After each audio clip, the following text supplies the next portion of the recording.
आज हम डिस्कस करने जा रहे हैं बहुत ही इम्पोर्टेंट सब्स्टिट्यूशन रिएक्शन है, न्यूक्लियोफिलिक एरोमेटिक सब्स्टिट्यूशन रिएक्शन। इस रिएक्शन के अंदर हम दो मैकेनिज्म स्टडी करते हैं। First mechanism is addition elimination mechanism, जिसको हम बायोमोलिकुलर डिस्प्लेसमेंट मैकेनिज्म भी कहते हैं। सेकंड जो मैकेनिज्म है that is elimination addition mechanism, या फिर जिसको हम बेंजाइल मैकेनिज्म भी कहते हैं। नॉर्मली हम ये स्टडी करेंगे एराइल हैलाइड्स के केस में। तो फर्स्ट हम लेते हैं एडिशन एलिमिनेशन मैकेनिज्म, या फिर जिसको हम कह रहे हैं bimolecular displacement mechanism. Addition elimination जैसे कि नाम ही इंडिकेट कर रहा है, एडिशन और एलिमिनेशन, यानी दो स्टेप हो गए यहाँ पे। फर्स्ट जो स्टेप होगा that will be the addition, और सेकंड स्टेप क्या होगा, एलिमिनेशन। तो यहाँ हम केस ले रहे हैं किसी भी एराइल हैलाइड का, एक्स कोई भी हैलोजन है और ये हमारी बेंजीन रिंग है। फर्स्ट जो स्टेप है that is formation of carbon A9. कोई भी न्यूक्लियोफाइल है, न्यूक्लियोफाइल अटैक कर रहा है ऑन द सेम कार्बन जिस कार्बन पे हैलोजन ऑलरेडी अटैच्ड है।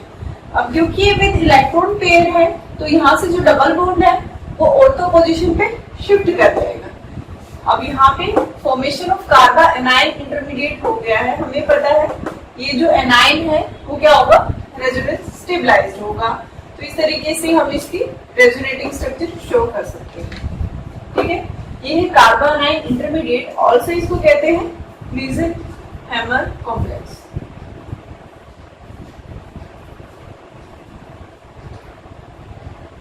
मीसेनहेमर कॉम्प्लेक्स। यहाँ पे देखिए तो ये कार्बन जो है हमारा पहले sp2 हाइब्रिडाइज्ड था, but after the attack of nucleophile इसकी जो हाइब्रिडाइजेशन वो चेंज हो गई है sp2 से sp3। सेकंड जो स्टेप होगा, हमने कहा सेकंड स्टेप क्या होना चाहिए, एलिमिनेशन।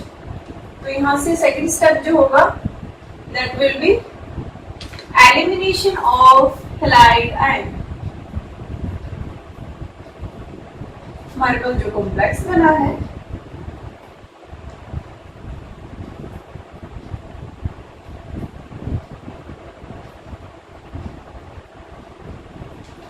अब यहाँ पे इलेक्ट्रॉन पेयर है, वापस ये जाएगा और यहाँ से हैलोजन एज ए हैलाइड यहाँ से निकलेगा।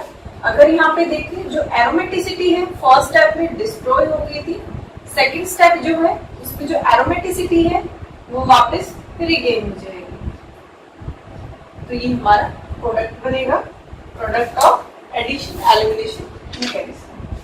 अब यहाँ पे क्योंकि कार्बन एनाइन बन रहा है, यहाँ पे कोई जो फैक्टर कार्बन एनाइन को स्टेबल करेगा वो क्या करेगा, इस रिएक्शन को भी फास्ट करेगा। साथ ही जो फर्स्ट रिएक्शन है वो स्लो रिएक्शन है।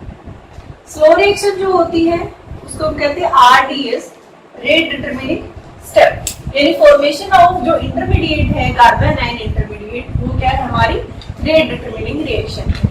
अब यहाँ जो कार्बन एनाइन को स्टेबल करेगा वो रिएक्शन हमारी क्या होगी, फास्ट रिएक्शन होगी। फॉर एग्जाम्पल कार्बन एनाइन को स्टेबल कौन करेगा, यानी जो इसकी इलेक्ट्रॉन डेंसिटी को डिक्रीज करेगा। इलेक्ट्रॉन डेंसिटी को डिक्रीज कौन करेगा, इलेक्ट्रॉन विड्रॉइंग ग्रुप, EWG जिसको हम कहते हैं। कोई भी इलेक्ट्रॉन विड्रॉइंग ग्रुप अगर अटैच्ड है विद रिंग से तो वो क्या करेगा, हमारी रिएक्शन को फास्ट करेगा। सेकंड जो हमारा मैकेनिज्म है उसके स्पॉट में एक एविडेंस है जिसको हम कहते हैं एलिमेंट।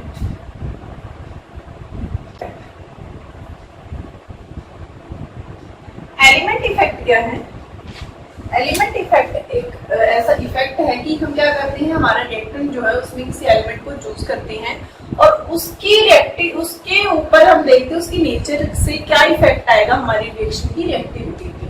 और वो एलिमेंट हम यहाँ पे चूज कर रहे हैं हमारा हैलाइड, जो हमने स्टार्टिंग में हैलाइड लिया है एराइल हैलाइड, वो हैलाइड हमने एज ए एलिमेंट फिक्स कर दिया है कि हैलोजन की नेचर चेंज करके देखेंगे हमारी रिएक्टिविटी पे क्या डिफरेंस आ रहा है। जैसे ही हमने नेचर ऑफ हैलोजन को चेंज किया, हमारी जो रिएक्शन थी उसमें कोई ज्यादा चेंज नहीं आया, हमारी जो रेट ऑफ रिएक्शन है उसमें कोई ज्यादा डिफरेंस नहीं आया।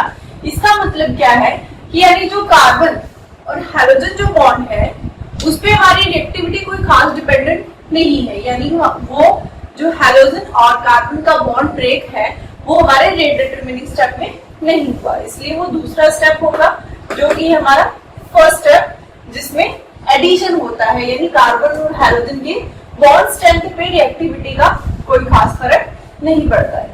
तो ये था मैकेनिज्म हमारा एडिशन एलिमिनेशन मैकेनिज्म। नेक्स्ट हम करते हैं इफेक्ट ऑफ सब्स्टिट्यूएंट। अब हम स्टडी कर रहे हैं इफेक्ट ऑफ सब्स्टिट्यूएंट कि हमने मैकेनिज्म में देखा है कार्बन एनायन बनता है, कार्बन एनायन को जो भी स्पीसीज स्टेबल करेगी उसका क्या होगा, रिएक्शन रेट फास्ट होगा। तो यही हमने देखा है इफेक्ट ऑफ सब्स्टिट्यूट। कोई सब्स्टिट्यूट अगर हम लगा देते हैं तो उसका क्या ही इफेक्ट रहेगा हमारी रिएक्शन पे। अब सेकंड स्टेप में हमने किया है न्यूक्लियोफाइल का अटैक और हमने बनाया था कार्बन।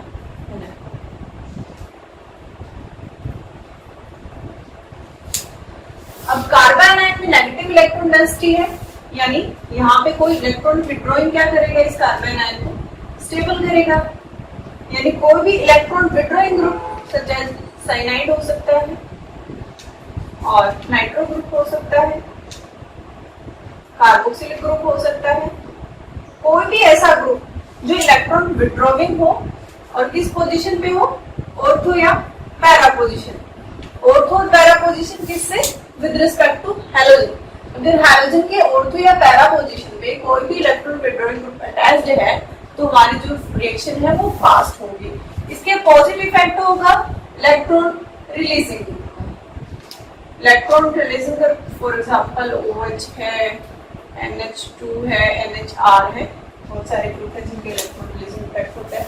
तो कोई भी ऐसा सब्स्टिट्यूएंट अगर है जिसका इलेक्ट्रॉन रिलीजिंग इफेक्ट है, वो चाहे इंडक्टिव इफेक्ट से हो या रेजोनेंस इफेक्ट से हो, वो क्या करेंगे, कार्बन आयन को डीस्टेबलाइज करेंगे। अगर इसको डीस्टेबलाइज करेंगे तो हमारी रिएक्शन जो होगी वो स्लो हो जाएगी। इसके साथ हम कंपेयर करते हैं, देन हम एग्जांपल ले लेते हैं।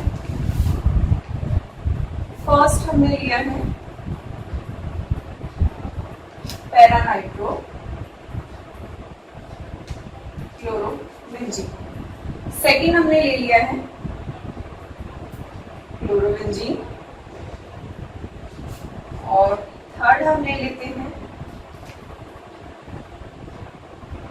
पैरा क्लोरोटोल्यूइन।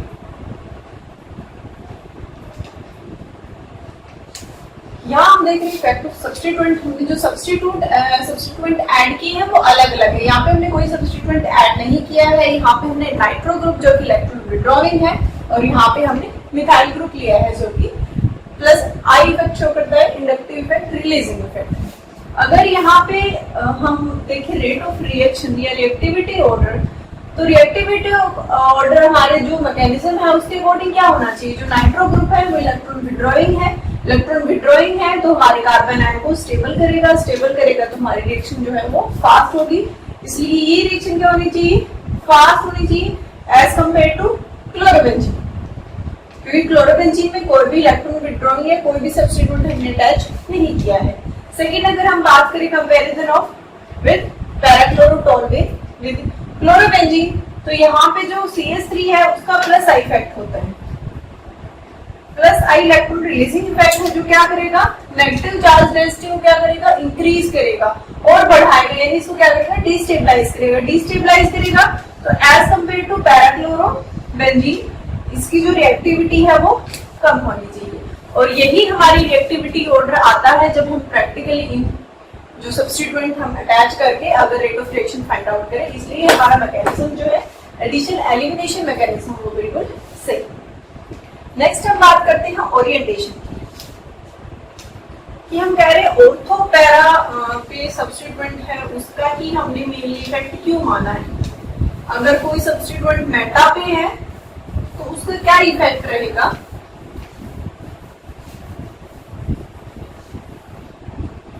वो हम देख लेते हैं।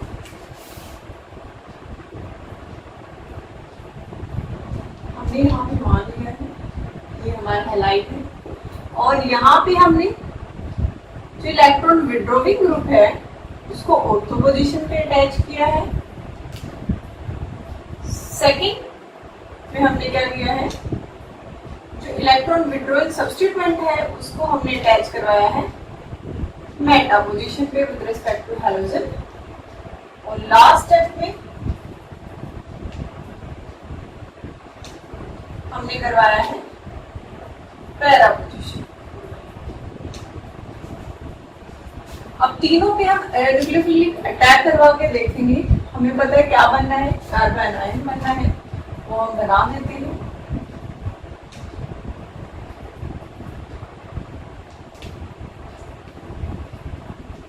सॉरी ये इधर ले लेते हैं लाइट को, ताकि जो मोमेंट है उन सारे की सारे मोमेंट इस साइड से शो कर सके।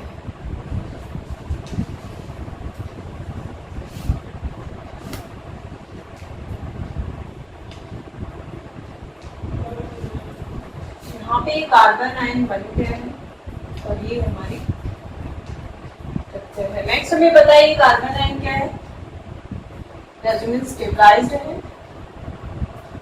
ये रेजोनेटिंग स्ट्रक्चर हम पहले भी कर चुके हैं। और जो नेगेटिव चार्ज डेंसिटी है वो आएगी पैरा पोजीशन पे, और यहाँ है हमारा नाइट्रोजन। नेक्स्ट डीलोकलाइजेशन अगेन होगा और ये जाएगा नेक्स्ट कार्बन पे।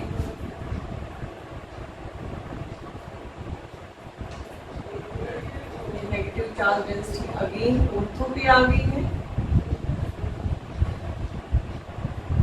अब इस केस में क्या होगा, क्योंकि नाइट्रो क्या है, इलेक्ट्रॉन विड्रॉइंग ग्रुप है, यहाँ पे रेजोनेटिंग स्ट्रक्चर बनेगी दिस वन।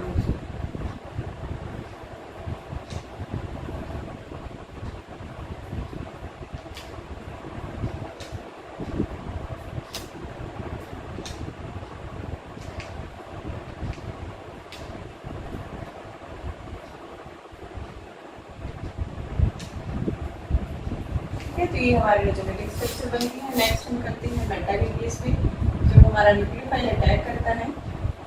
देन अगेन क्या बनेगा, कार्बन आयन बनेगा।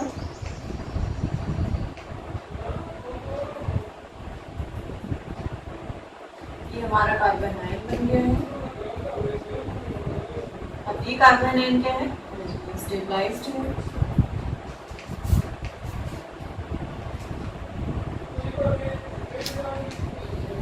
ये हमारी इलेक्ट्रॉन डेंसिटी जाएगी कहाँ पे, पैरा पोजीशन पे।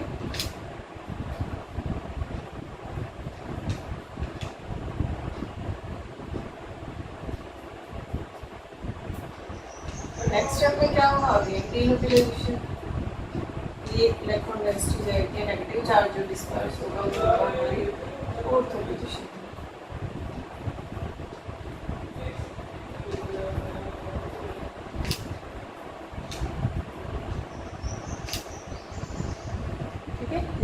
स्ट्रक्चर बनती है। लास्ट हम करते हैं nucleophile attack on para position. Sorry, nucleophile attack करते हैं जब नाइट्रो ग्रुप क्या है, पैरा पोजीशन पे। अगेन क्या बनेगा,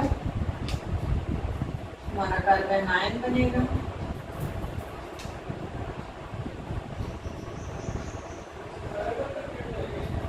नेक्स्ट डीलोकलाइजेशन होगी।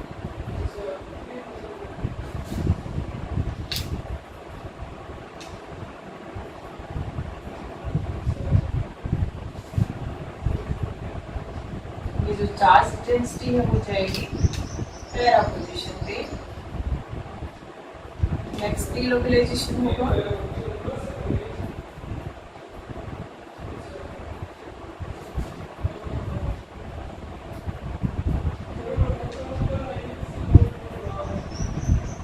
ऑर्थो पोजीशन पे जाएगी चार्ज डेंसिटी।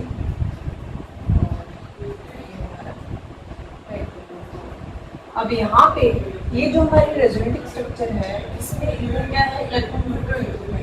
एक और रेजोनेटिंग स्ट्रक्चर बनेगी जिसमें ये जो इलेक्ट्रॉन है वो करेगा नाइट्रो ग्रुप पे। एक और रेजोनेटिंग स्ट्रक्चर यहाँ पे होगी।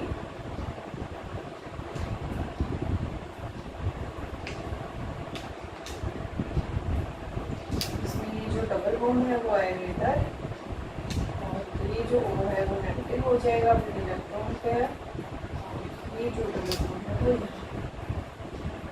यहाँ पे अगर हम देखें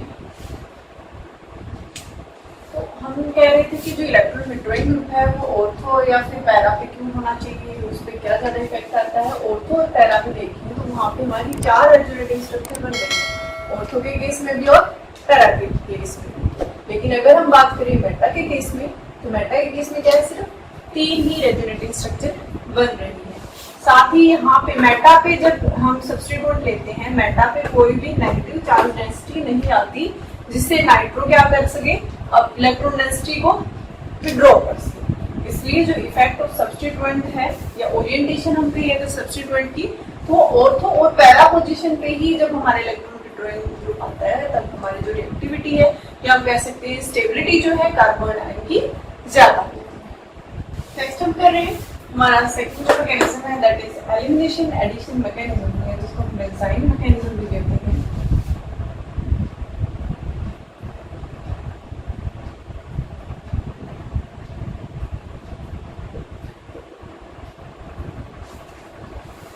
जो डीएक्टिवेटेड एराइल हैलाइड्स हैं वो भी क्या करते हैं, हमारे न्यूक्लियोफिलिक सब्स्टिट्यूशन रिएक्शन हम करवा रहे हैं।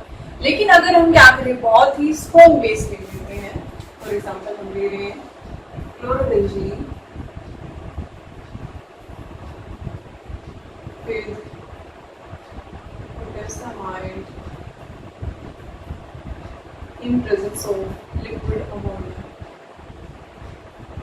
तो ये भी क्या करता है, एरोमेटिक सब्स्टिट्यूशन रिएक्शन। सोडामाइड और पोटेशियमाइड क्या है, स्ट्रॉन्ग बेस है NH, यहाँ से रिएक्शन होती है और साथ में ACl जो है और ये रिएक्शन क्या है, जैसे कि नाम में है एलिमिनेशन और एडिशन रिएक्शन। कि पहला स्टेप क्या होना चाहिए, एलिमिनेशन होना चाहिए और दूसरा स्टेप क्या होना चाहिए, एडिशन मैकेनिज्म होना चाहिए। तो उसके अकॉर्डिंग साथ ही हम इसको कहते हैं बेंजाइन मैकेनिज्म, कि जो एलिमिनेशन वाला फर्स्ट स्टेप है उसके बाद क्या बनता है, एक स्पीसीज बनती है जिसको हम कहते हैं बेंजाइन। अभी बेंजाइन क्या है एक बार वो देख लेते हैं। जैसे बेंजीन है, इसमें डबल बॉन्ड होता है, एल्कीन और एल्काइन जैसे चेंज होता है, वैसे बेंजीन और बेंजाइन है। 2-3 तरीके से लिख सकते हैं इसको। एक तो बेंजाइन डबल बॉन्ड की फॉर्म में भी लिख सकते हैं हम,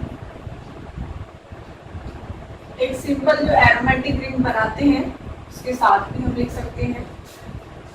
एक हम इनकी जो ओवरलैपिंग है उनको भी हम क्या कर सकते हैं, शो कर सकते हैं कि यहाँ पे जो ऑर्बिटल्स हैं उसकी साइड वाइज ओवरलैप से क्या बनता है, ये जो ट्रिपल बॉन्ड है जिसकी वजह से हमने बेंजीन को बेंजाइन कहा है वो बनता है। बेंजाइन क्या है, बेंजाइन बेंजीन है लेकिन उसमें एडिशनल क्या है, एक और पाई बॉन्ड है यानी ट्रिपल बॉन्ड है। ये ट्रिपल बॉन्ड बनता किससे है, बाय एलिमिनेशन। और एक तो हम हैलोजन ले रहे हैं और एक उसके एडजेसेंट में जो हाइड्रोजन है उसके एलिमिनेशन से हमारा क्या बनता है, ये ट्रिपल बॉन्ड यानी जो बेंजाइन इंटरमीडिएट है वो बनता है। बेंजाइन जो है वो क्या है, हाईली रिएक्टिव इंटरमीडिएट। अब रिएक्टिव है तो ऑब्वियसली स्टेबिलिटी बेंजाइन की कम ही है क्योंकि यहाँ पे क्या आ गया, एक ट्रिपल बॉन्ड आ गया है। और ये ट्रिपल बॉन्ड आया किसकी वजह से है कि जो हमारे पास sp2 ऑर्बिटल है किसका, एक तो वही कार्बन जिसके साथ पहले हैलोजन अटैच्ड था और दूसरा कौन सा, उसके ऑर्थो पोजीशन वाला वो जो ऑर्बिटल है sp2, उनकी साइड वाइज ओवरलैप की वजह से क्या बनता है, बेंजाइन बनता है। साथ ही हमें पता है पाई इलेक्ट्रॉन डेंसिटी है अब और बिलो तक है, तो उनके साथ भी थोड़ी बहुत इंटरेक्शन होती है। हालांकि बेंजाइन जो है वो बहुत ही कम स्टेबल है यानी हाईली रिएक्टिव स्पीसीज। ये बेंजाइन के बारे में था। अब हम देखते हैं मैकेनिज्म। मैकेनिज्म में हम पहले स्टेप क्या करेंगे, एलिमिनेशन।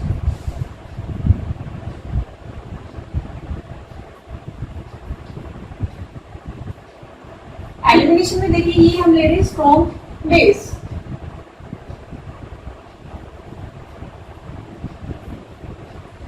ये बेस क्या करेगा, जो ऑर्थो हाइड्रोजन होगा उसको एब्स्ट्रैक्ट करेगा यानी हाइड्रोजन यहाँ से एज ए H पॉजिटिव निकलेगा तो बनेगा क्या हमारे पास, अगेन कार्बोनाइन, क्योंकि इलेक्ट्रॉन पेयर को छोड़ के गया है हाइड्रोजन।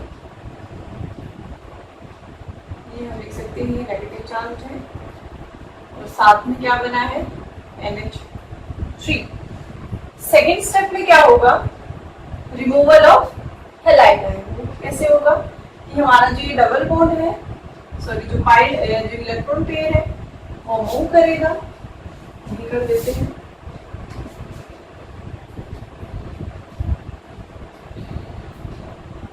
यहाँ से हैलोजन जो है निकल गया है एज ए हैलाइड, यानी हम इसको लिख सकते हैं इस तरीके से। ये जो स्टेप है हमारा, ये एलिमिनेशन स्टेप है। एलिमिनेशन स्टेप से क्या मिला हमें, बेंजाइन मिला है। नेक्स्ट क्या है हमारा, एडिशन मैकेनिज्म। सेकेंड जो स्टेप है एडिशन स्टेप। एडिशन स्टेप में एडिशन किसका होगा, NH2 का होगा। ये हमारा बेंजाइन है, एडिशन होना है न्यूक्लियोफाइल का, that is NH2। NH2 attack कर सकता है अब इनमें से किसी भी पोजीशन पे, क्योंकि बेंजाइन क्या है, सिमेट्रिकल है। अब यहाँ पे NH2 ऐड होगा, वो इस कार्बन पे भी हो सकता है, इस कार्बन पे भी हो सकता है, दोनों में से किसी कार्बन पे भी हो सकता है।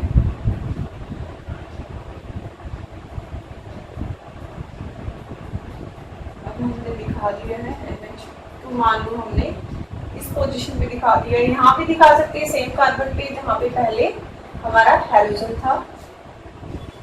यहाँ पे क्या आ जाएगा, नेगेटिव चार्ज। सेकेंड स्टेप पे क्या होगा, जो अमोनिया थी, यानी अमोनिया को हम लिख सकते हैं NH2OH। अमोनिया से क्या लेगा, हाइड्रोजन।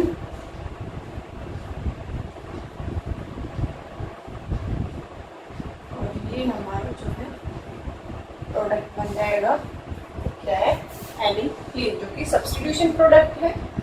क्लोरोबेंजीन हमने लिया था और क्या बनाया है, aniline, in presence of base amide और लिक्विड अमोनिया। अब एविडेंस देखते हैं, इस जो हमने जो मैकेनिज्म माना है इसके सपोर्ट में एविडेंस।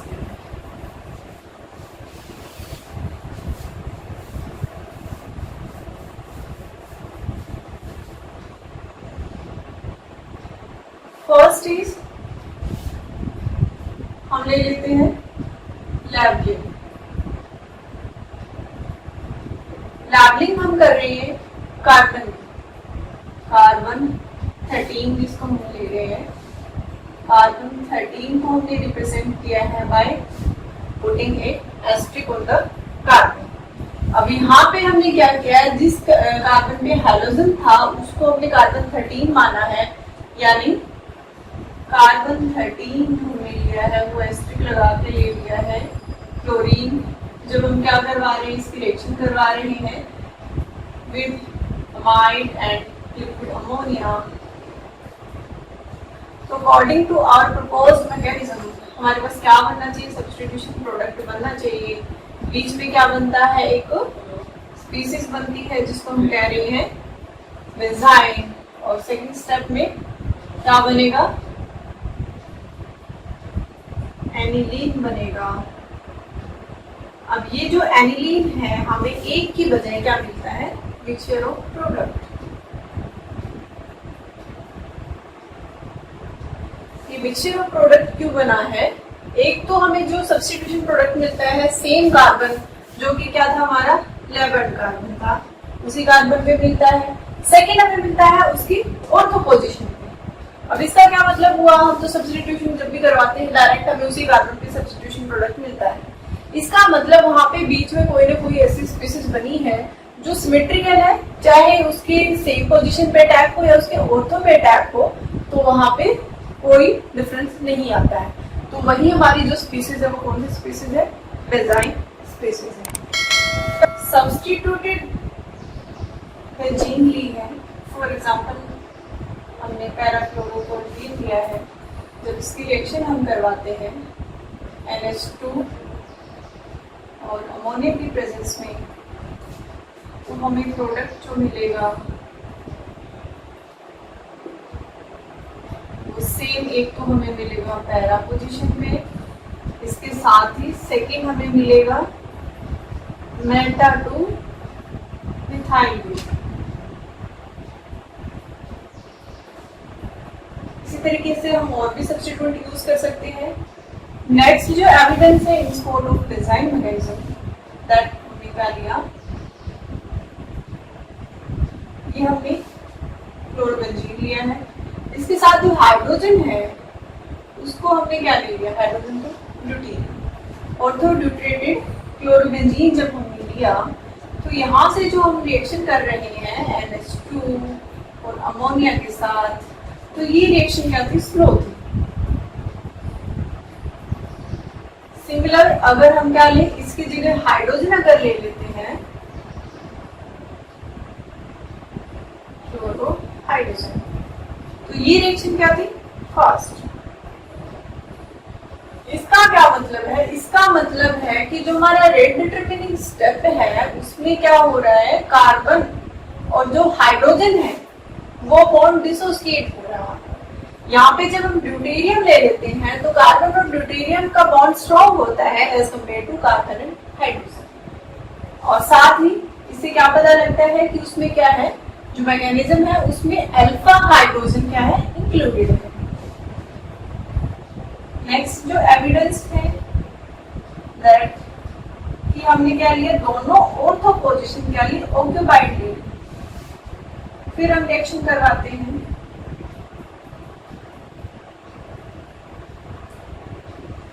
जब हमने दोनों ऑर्थो पोजीशन ऑक्यूपाइड ले ली, उस केस में ये रिएक्शन नहीं होती, उस केस में ये रिएक्शन नहीं हो रही। इसका मतलब हमें जो अल्फा हाइड्रोजन है या ऑर्थो हाइड्रोजन है वो नेसेसरी है इस मैकेनिज्म के लिए। एक लास्ट एविडेंस था, जब हम ले रहे हैं मेटा ब्रोमो एनिसोल और ऑर्थो ब्रोमो एनिसोल,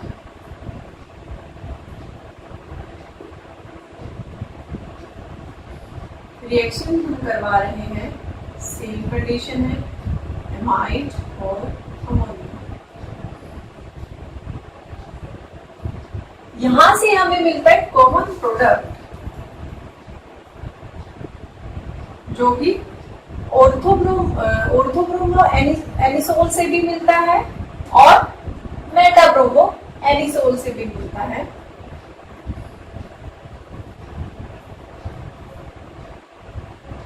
ये मेटा पोजीशन पे जो अमीनो ग्रुप है। अब ये कैसे मिल सकता है, ये जो हमारे जो सब्स्टिट्यूएंट है या अटैच्ड ग्रुप है, जैसे ब्रोमीन है यहाँ पे मेटा पोजीशन पे, यहाँ पे ऑर्थो पोजीशन पे है, दोनों से हमें कॉमन प्रोडक्ट का मिलेगा जब दोनों का बीच में कोई ना कोई कॉमन कनेक्शन होगा, यानी बीच में कोई कॉमन इंटरमीडिएट बनेगा। यानी इन दोनों से कॉमन इंटरमीडिएट क्या बनता है, इन दोनों से कॉमन इंटरमीडिएट जो बेंजाइन बनेगा वो ये वाला होगा, क्योंकि जब ब्रोमीन यहाँ पे है तो वो ये वाला हाइड्रोजन उठा सकता है, और जब ब्रोमीन ऑर्थो पे है तब ये वाला हाइड्रोजन उठा सकता है। तो ये थी हमारी evidence in support of benzene mechanism.